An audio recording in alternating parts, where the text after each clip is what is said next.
may dividend, tapos yung may possibility din na tumaas yung presyo, yung capital appreciation. Kaya hindi ka rin mag-aalala. Sino na pong naturuan niyo, ma'am, sa family niyo? Yung aking apo, naturuan ko na, 4 to 6 months talaga inaral ko ng inaral yun. Gusto ko talaga matuto. Kasi nga, noon, hindi ko nga alam yung mga market na ganyan. Siyempre, matandaan na kami. Hi guys! Welcome po sa ating chat with Cynthia. So, nagbabalik po si Ma'am Feli Di Maano. Na-interview ko siya last July 2024. Noon ay halos nagsisimula pala siya sa stock investing. So, after 1 year, alamin natin ang kanyang progress sa stock market. Ma'am, kamusta na po at magpakiala ka po ulit. Ako si Feli Di Maano, 70 years old, retired. Retired nurse po kayo, no ma'am? Yeah, retired nurse. Nagsimula ako ng stock market last year through Ma'am Cynthia sa SMMC. At maganda naman ang naging resulta ng aking pagka-enroll sa kanya dahil marami akong natutunan. At yun na nga, kailangan nga lang talaga itiyaga para ma-reach mo yung goal mo. Nagkaroon din ako ng passive income through investing and trading. Kailangan lang talaga medyo konting pasensya at gawa ng yung ating market ay hindi mo masasabi, lalo ngayon, up and down. So, kinakailangan talaga yung mahaba ang iyong pisi. Opo, Para patience po. halimbawa, makuha mo yung peso cost averaging. Kasi maganda talaga ngayon bumili dahil mababa siya. Kahit siya mataas mo siya nabili, gaganda rin yung iyong stock na nabili. So, parang naghihintay ka lang, ma'am. Parang ganun. More Oo, on. maghihintay lang talaga ng panahon para doon na siya itumaas. Pero maganda talaga siyang pagkakitaan sa nakita kong business. Parang business na rin yung stock market kasi. Para ka na rin nagbi-business doon. Kaya nga lang, talagang aaralin mo siyang mabuti. Yung susundin mo yung the fuller mind. Opo. Susundin mo talaga yon kasi para nga mag-guide ka ng husay. Gagawan mo siya ng moving average, yung mga ganun. Gagamitan mo siya noon. Hindi ka lang basta magre-rely na okay na to. Hindi ganun. Tapos magbabasa ka rin ng mga news. Maganda siya. Ano Lalo mo din sa mga newbie. Ano po yung ginagawa mo kapag may stock kang bagsak? Ano ma'am, yung ginagawa ko yung peso cost averaging natin pinag-aralan noon. Na kung halimbawa siya ay mataas, tapos ano ka doon sa support, tsaka ka bibili para yung pagkabili mo, medyo mag-level ng Average down po. Yung average down average niya. price, opo. Mm. Parang ganun lang pong ginagawa mo sa mga bagsak mong stocks, no? Yes ma'am. Tapos hinihintay ko lang siya kung kailan siya tataas, pero hindi ko siya binebenta. Pero so far, ma'am, yung mga, halimbawa, di ba, may stock kang mataas mo nabili, tapos bumaba, bumili ka. May nabenta ka na rin doon dati sa mga na-average down mo. Yes ma'am, meron na. So, parang Yung tumaas din naman yung presyo niya. At tumaas din. Oo, tumaas. Kasi nga, pagka hindi ganun ang gagawin, maghihintay ka ng mataas na pagkabili mo, hindi na napunta doon sa ganun eh. Kalimitan kasi, yung price ngayon, mababa na. Kumbaga yung support nila bumaba. Yung resistance. So, ma'am, parang nabanggit mo po sa akin na extra money lang yung ini-invest mo sa stocks. Yes ma'am, extra money ang kailangan doon kasi hindi mo nga masasabi yung market eh kung hanggang kailan siya bababa, kung hanggang kailan tataas. Kaya maghihintay ka lang. Kailangan talaga lang yung patience mo kailangan doon. Hindi pwede yung madalian. So, parang ma'am, ganito po ba yung nangyari sa'yo? In paper, meron kang lugi. In paper. Yes. Pero, nabenta mo ba ng palugi? Wala ka pang binenta ng palugi? Wala, ma'am. Okay. Hindi ako nagbebenta talaga, ma'am. Miski ako lugi noon, hinihintay ko lang siya. So far, Kasi tumaas tumataas din naman. naman yun eh. Tumataas naman yun, ma'am. Kahit siya bumaba, tumataas din. Hindi ka ma'am mag-aalala. Pero dapat ma'am, Kasi, kasi inaaral mo siya, so alam mo, kumbaga kayo po nalalaman nyo kung potentially tataas, ganun. Kasi inaaral nyo po siya. yes, ma'am. Inaaral ko siyang mabuti. Tapos nga, kung halimbawa at kung kailan sa tataas, yun, gagamitan mo nga ng mga moving average. Kung halimbawa, kung kailan sa tataas, kung sila bababa, kung kailan mo isesell, kung kailan ka uli bibili. Parang sa 1 year mo po sa stock market, maganda naman po ba yung naging resulta? Yes, ma'am. Maganda naman po kasi talagang yung meron ka talagang passive income. Kahit na siya mababa, meron ka namang kita din dahil may dividend. May dividend. May dividend tapos yung may possibility din na tumaas yung presyo, yung capital appreciation. Kaya hindi ka rin mag-aalala. Sino na pong naturuan niyo ma'am sa family niyo? Yung aking apo, naturuan ko na. Ngayon, nag-ano na siya. Sabi na, Mami, ito, Lola, ito ating bibilhin. Sabi po niya. Oo, sila nag-ano. Para, sa 19 na po ba yan siya? Kasi parang last year 18. 19 na po siya o 20? 18 siya ngayon nung 18 pa January. lang ngayon. Siya nung January. Pero sa mga kaibigan nyo, may Meron ako na sinabihan sila, pero ang lagi sinasabi nila, yun nga, sasabihin na, ayoko dyan, lugi. Sasabihin ganun. Pero sinasabi ko naman sa kanila, hindi yun lugi, yun lang yung inyong mindset. Pero once na inaral ninyo at inyong natutunan, mas mawiwili kayong pag-aralang mabuti. Hindi yung pure mindset lang yung ganun. Kasi nga, naranasan ko sa sarili ko, nung una nga ayaw ko kasi siyempre iniisip mo risk, yung ganun. Pero nung pinag-aralan mo na nga, hindi mo na nga yun maiisip kasi nga yung tama yung sinasabi nung sa inyong mga dun sa the fuller mind na ganun ang gagawin, ganito. So, magpapalo ka lang dun sa mga instruction. At least, makukuha mo na siya. Kaya lang, tiyagalan talaga, ma'am. Pero ngayon ma'am, monitoring na lang po kayo, di ba?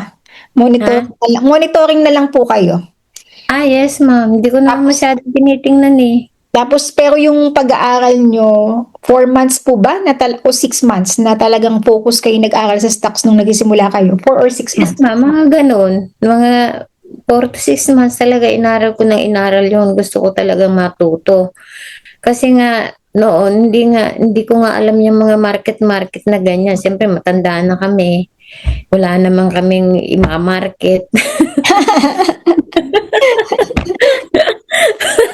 Kaya kailangan lang talaga mag-ipon ng para may madala doon sa na yan, may maibili ng mga stock ng company. Maganda talaga masimula ng bata rin po At Yes, least, ma'am. at least kayo yung patunay na kahit late, pwede pa. Pero mas maganda pa din kapag mga bata ang nagsimula nito. Oh, matanda na pero natuto pa rin. Kasi nasa tao rin naman yun pagka may tiyaga at saka may goal ka na at least meron ka rin passive income. Yun lang naman yun Tsaka maganda rin papasa mo sa iyong mga kaibigan, sa iyong mga anak o kaya ay apo. Hindi ka po pumipili ng hindi blue chips?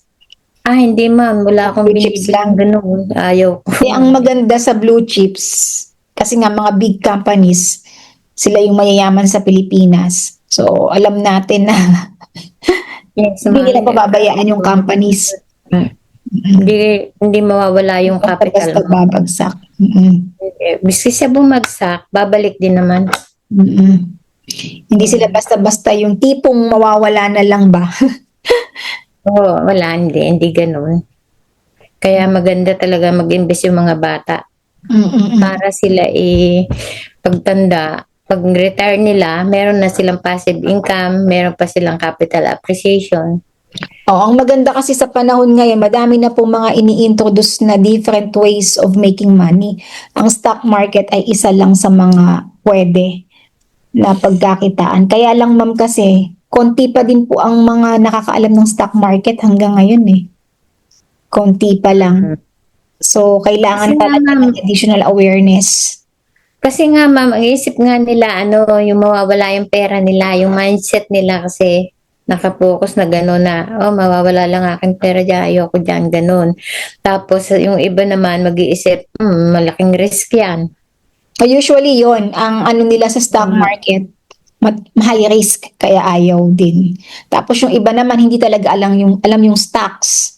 Parang pag Oo, narinig hindi nila, alam. parang scam, naiisip naman nila scam. So, yan yung mga fears nila. Tapos ang dami pong online scam ngayon. Kaya Mhm. merong iba, ayaw din mag-invest kasi nga ang dami daw online scam. So, yan yung mga ano mga usually na nababasa ko na comments kapag gumagawa ako ng reels. Mm. So, yun. Ano ma'am, paano niyo po sila i-encourage na since naka 1 year na Ah, kayo sa stocks, ano pong ma-advise niyo sa mga gusto para sa, para sa akin, doon sa mga gustong magsimula, mas maganda talaga magsimula na sila ng mas maaga. At inire-recommend ako talaga si ma'am. Mm. Talagang matututo kayo kasi talaga ituturo niya lahat-lahat. Steps by steps. Yung paano yung processing, paano ka kikita, paano ka, lahat-lahat ituturo naman niya hanggang doon sa mga candlestick, lahat. Kaya mas maganda, simulan na nila hanggat maaga. Oo, ma'am. Yun. Ang isa pang nakita ko din, bukod sa, di ba ma'am, pag maaga nagsimula, bukod sa mahaba yung time na mag-ipon, mag-invest, yung kapag medyo bata, magaling, magaling. Yung ano Oo, nila, di madali ba? sila sa Oo, computer, madali magaling. sila. Tapos yung ano, yung hindi pa sila ganun ka-busy. Kasi pag naging parent ka na pala, busy ka na. So, ang focus mo, mga anak mo, di ba? Oo, So, totoo yun. mag-aaral ka pero may time na dito ka muna sa mga anak mo. Kumbaga hati, hindi ka makafocus masyado. Pero, pero ito naman, mami, kasi pag natutunan mo na, pag bumili ka, iwanan mo na lang naman yung Monitoring na lang. kailangan na Opo. tingnan araw-araw. Kaya Kasi, lang tama. yung sa Ang, una lang talaga, pag-aaralan, magtitiyaga ka mag-aaral. Yun lang. Dapat talaga ganun yung gagawin. usually po kasi ma'am, ang mga subscribers ko, mga parents, ta senior. So usually yung mga ganyang age, yung mga parents, and sabi nila busy nga po sila kasi 'di ba nagtatrabaho tas may family, tas yung iba OFW sobrang busy. Kaya hindi sila maka-invest. So, di po ba sabi nyo, inaaral nyo siya 4 to 6 months lang. Tapos nag-aaral pa din naman kayo ngayon, pero yung talagang Yes, ma'am. puspus is 4 to 6 Magbabasa ko ng libro. Opo. So, pero monitoring na lang yung aral nyo, hindi gaya dati talaga na ano, di Hindi ba? naman, hindi na Oo. yun kagaya So, noon. kaya pong sinasabi ko, mag-alat lang sila ng mga 4 to 6 months na pag-aaral and then monitoring na aral. Continuous learning pero hindi na singpus-pus gaya nung una. Yes, ma'am. Ganon. Habang panahon mo na yung Mm. pakikinabangan sa sarili mo, tsaka magiging yun ang source of income mo, yung magkakaroon ka ng passive income. Yun ang importante kasi doon, ma'am, yung learning, yung knowledge. Opo, tuloy-tuloy ang knowledge talaga. Mm. Mm. So, ayun ma'am. Ma'am, last word po sa mga na pwede niyong i-advise sa mga gusto mag-invest pero nagdududa pa din hanggang ngayon kung kaya nila. Isang ano Ah, po ang masasabi niyo sa ulit? mga nagdududa na gusto rin ng stock market investing and trading, huwag na kayong mangamba dahil nandiyan si Ma'am Cynthia na magtuturo sa Futuro. inyo. Kasi diyan din ako natuto sa kanya ng ganyan. Pero sa mga kabataan, mas maganda simulan nyo na hanggat maaga para sa retirement ninyo, susungkit-sungkit na lang. Oo nga, ma'am. Para pagka ikay matanda na, wala na, naandyan na yung passive income mo, hindi mo na yung pinaghirapan. Kumbaga sa yung money mo na yung nag-e-earn para sa'yo. Tsaka ma'am, kung matagal nilang sisimulan, tas yung knowledge, di ba usually kapag ka matagal mong ginagawa, tas lagi, nag-improve yung skills mo. So by the time na nag-resign sila, kunwari lang po na maaga nila sinimulan, madami na silang alam sa stock market. Yes, ma'am. Di ba? So pag Tsaka yung nag-resign, hindi sila talaga totally wala. Tsaka ma'am yung ano, pag halimbawa natutunan mo siya, nag-aral ka, natutunan mo, pero hindi mo siya pinractice. Hindi rin ma'am hindi rin effective. Kinakailangan pag ano, ipa-practice mo. Kasi doon ka rin matututo sa kapapractice mo sa, hindi pala dapat ganito, gano'n. Tama Yun, po. true practice din yun hindi lang basta aral. So ayun ma'am, Kaya, salamat po sa paunlak nyo. At thank maaga. you rin. Nagising kayo ng maaga. Okay lang ma'am. Sabi po ba natin na OFW kayo? Sabi po ba natin yun? Hindi yata. Hindi ma'am. Nasa ibang bansa si ma'am eh. So, Oo. medyo madaling araw sa kanila. Sa Pilipinas Yeah. gabi. 6:00 dito na ngayon Opo. maganda rin ma'am. Ayun ma'am, sige po.